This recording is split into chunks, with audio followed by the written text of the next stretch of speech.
우리가 부모가 되는 것은 미리 훈련을 받고 되는 것이 아닙니다.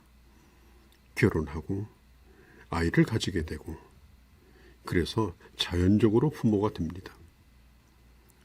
이것이 가장 중요한 것임에도 불구하고 여기에 대한 대책이 전혀 없이 이런 일을 겪는다고 하는 것이죠. 그러함에도 불구하고 부모는 자녀에게 가장 위대한 교사요 목회자가 되어야 합니다. 이 땅의 모든 부모들이 이 사명을 다하였다면 이 세상에 교도소는 필요가 없을 것입니다. 한 인간이 사람답게 존재하는데 부모의 역할은 절대적입니다. 토마스 칼라일은 나이가 늙어서 이제 영원으로 가야 하는 언덕에 나는 서 있다. 이 시점에서 인간에게 가장 중요한 목적이 무엇인가를 생각해 볼 때 하나님을 즐거워하고 하나님께 영광을 돌리는 것이라고 어린 날에 배운 소율이 문답의 뜻을 더욱더 떠올린다고 했습니다. 칼라일은 그가 어렸을 때 배운 신앙교육이 노년까지 떠나지 아니하고 그 인생을 기둥처럼 그를 지탱해 주었다는 것입니다.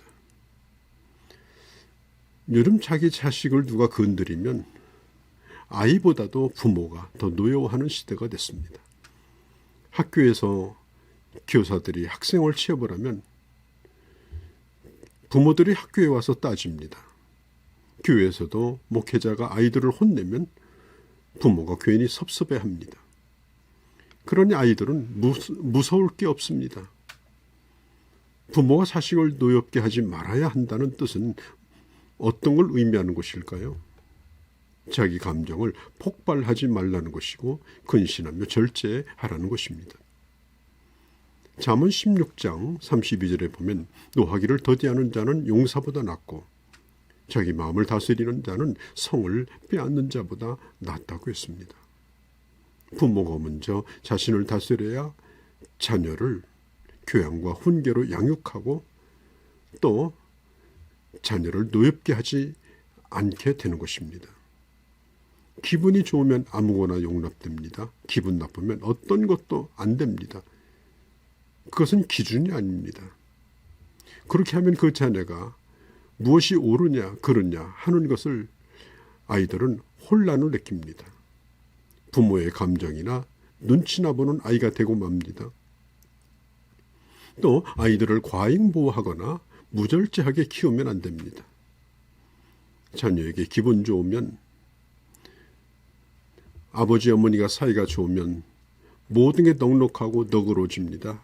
그러나 부모가 기분 나쁘면 아이들이 화풀이 대상이 됩니다. 안 되는 것은 안 된다고 해야 하고 되는 것은 되어야 한다고 가르쳐야 합니다. 부모 자신이 성경적인 바른 가치관을 가지고 있어야 기준이 아이들에게도 생기는 겁니다. 부모가 자녀를 책망하고 징계할 때 자신의 입장을 충분히 얘기할 수 있도록 기회를 주어야 합니다. 자녀의 얘기에 귀를 기울여야 합니다. 왜 그렇게밖에 할 수 없었는지 설명할 기회를 주어야 합니다. 자녀가 자기의 억울함이나 분노를 푸는 그런 대상이 되지 않도록 해야 합니다. 요즘 무익한 부모들이 많아지고 있습니다. 그 아이에 대해서 내가 할 수 있는 일은 아무것도 없습니다. 내가 그 아이에게 뭘 해야 될지도 모르겠습니다. 자신이 부모로서 자식에게 아무런 유익이 되지 않는다고 생각하고 부모의 의무나 또 권위를 포기해버립니다. 그리고 스스로 위로받기를 나는 할 만큼 했다. 나도 지쳤다. 그렇게 말하죠. 또 어떤 부모는 내가 그것을 검다고 하면 그 녀석은 분명히 희다고 할 거야.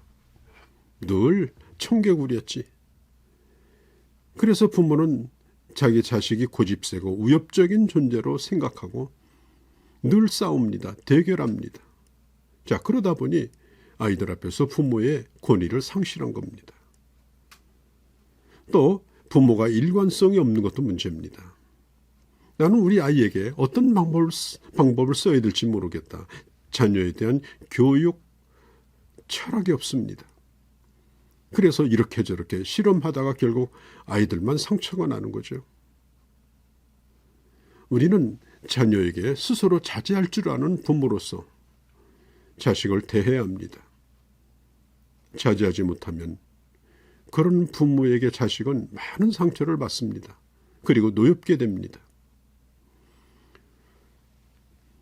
내가 화가 났으면 자녀에게 말하면 됩니다. 지금 엄마가 화가 났다고.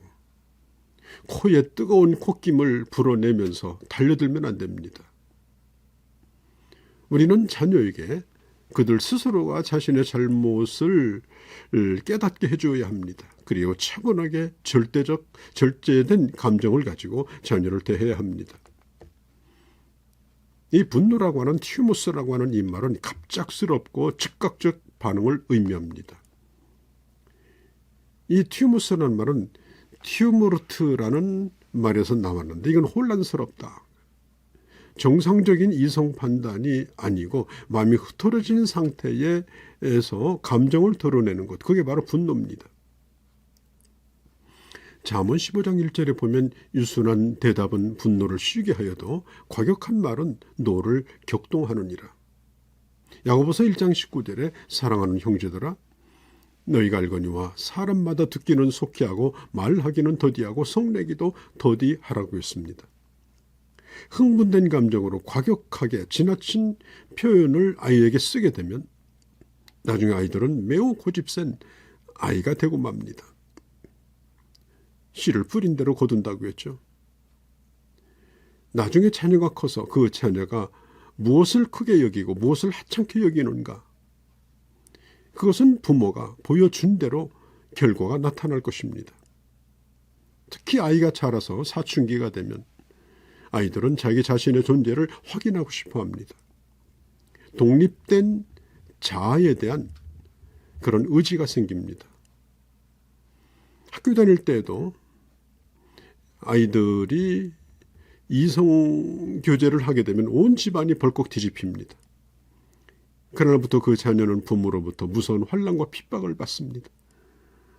못된 송아지 엉덩이에서 뿔 난다더니 공부는 안 하고 뭐가 되려고 하느냐, 끊임없는 책망을 듣습니다. 부모가 이때가 참 굉장히 중요합니다. 정신을 가다듬고 깊이 생각해야 합니다. 사춘기의 특징은 부모에게 반항하는 거죠. 청소년기에 아이들이 겨드랑이에 깃털이 나기 시작하면 조금씩 퍼덕거리며 둥지에서 들썩거립니다. 이제 나도 자라났다, 날 수 있다. 그래서 먼 하늘을 향하여 미지의 세계를 날아가고 싶은 것이지, 이것은 단순히 이유 없는 반응이 아닌 것입니다. 커가는 과정입니다. 스스로 서고 싶은 그런 욕망입니다. 고분고분하던 아이가 어느 날인가 자꾸 이유를 묻습니다. 꼭 따라오는 단어가 왜라는 단어죠. 왜 내가 심부름해야 됩니까? 아버지가 드실 거잖아요, 그 콜라. 그러면서 막무가내로 거절합니다. 이럴 때 이 부모는 하늘이 무너지는 것처럼 황당하죠. 그런 아이들은 지극히 합리적인 생각을 하는 겁니다. 이제는 그 일을 해야 될지 말아야 될지 내가 스스로 결정하기를 원하는 것입니다. 그리고 어른들은 이미 살았기 때문에 답을 가지고 있죠. 그래서 그런 문제를 가지고 고민하지 않습니다. 그러나 어른들은 그 아이들이 고민하는 것에 대해서 굉장히 흥분하고 걱정을 합니다. 기다리지 못합니다. 왜 내 뜻대로 따라줘야 되는데 내 아이가 저렇게 해야만 되는 걸까? 역정을 냅니다. 우리는 우리 자녀를 이해하는 편에 서려고 노력해야 합니다. 하나님이 자녀를 왜 주셨는가 생각해 보셔야 합니다. 내 부속품이나 소유물이 아닙니다. 또 내 뜻대로 따라주는 어릿광대도 아닙니다. 아이들이 학교 다닐 때 이런 고민을 안 해보는 적이 없죠. 내가 왜 학교에 가야 되는가? 그러나 그런 고민을 하고 있다고 해서 아이가 학교에 가지 않는 건 아니죠. 지극히 잘 다니면서도 그런 고민을 하는 겁니다. 그러나 어떤 결정도 내린 건 아닙니다. 생각이 그렇다는 거죠. 그런데 그런 고민을 하고 있는 걸 부모가 알게 되면 집안이 또 뒤집힙니다. 아니, 자녀는 그런 생각도 못합니까? 그래서 어떤 학생은 자신이 학교에 잘 다니면 내가 부모의 뜻에 굴복하는 결과가 되니까 자존심 때문에 나 학교 가지 않겠다. 수업 거부 투쟁을 합니다. 이 아이는 단순히 학교 가지 않겠다는 것이 아닙니다. 그런 고민도 있더라. 그러게 힘들더라. 좀 나를 이해해달라. 그런 얘기죠. 자, 성경이 요구하고 있는 것은 신자로서 자식에 대한 책임이 무엇인가를 말하고 있습니다. 그것은 신자다운 부모로서 부모 노릇을 원하십니다. 우리는 우리 자녀들이 세상에서 약사빠르고 영특한 사람으로 출세시키는 것이 교육의 목적이 결코 아닙니다. 어쩌면 그런 면에서 좀 뒤진다 할지라도 성경적 원리를 가지고 인생을 바라보고 세상을 바라보고 인류를 바라보고 바른 가치관을 가지고 살아가는 자녀를 키워야 합니다. 그러기 위해서는 부모의 일관된 바른 생각, 일관된 삶, 그것을 보여주어야 할 필요가 있습니다. 정리된 삶, 바른 가치관, 그게 필요합니다. 마태복음 5장 31절에 보면 오직 너의 말은 옳다 아니라 이에서 벗어나는 것은 악으로 쫓아난다고 말했죠.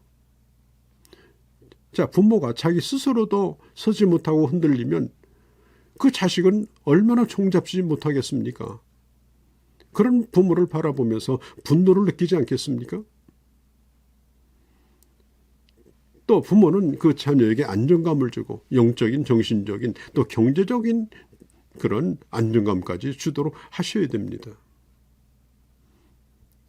특별히 영적인 책임을 다해 주어야 하죠. 그 자녀가 믿음으로 살아가는데 바른 것이 무엇인가를 보여주어야 하고 영적인 지붕과 같은 역할을 하셔야 합니다. 또 정신적으로도 안정감을 가지고 살 수 있는 분위기를 만들어야 합니다. 특별히 친밀하고 인격적인 그런 관계가 필요합니다. 사랑하고 또 수용하며 살아가는 것이 뭔가, 다른 사람이 서로 조절하면서 살아가는 것이 뭔가 하는 걸 보여주는 것입니다. 계속해서 어떻게 하면 자녀들이 분노를 가지지 아니하고 건강한 자아를 가지게 될까 하는 말씀을 앞으로도 나누도록 하겠습니다.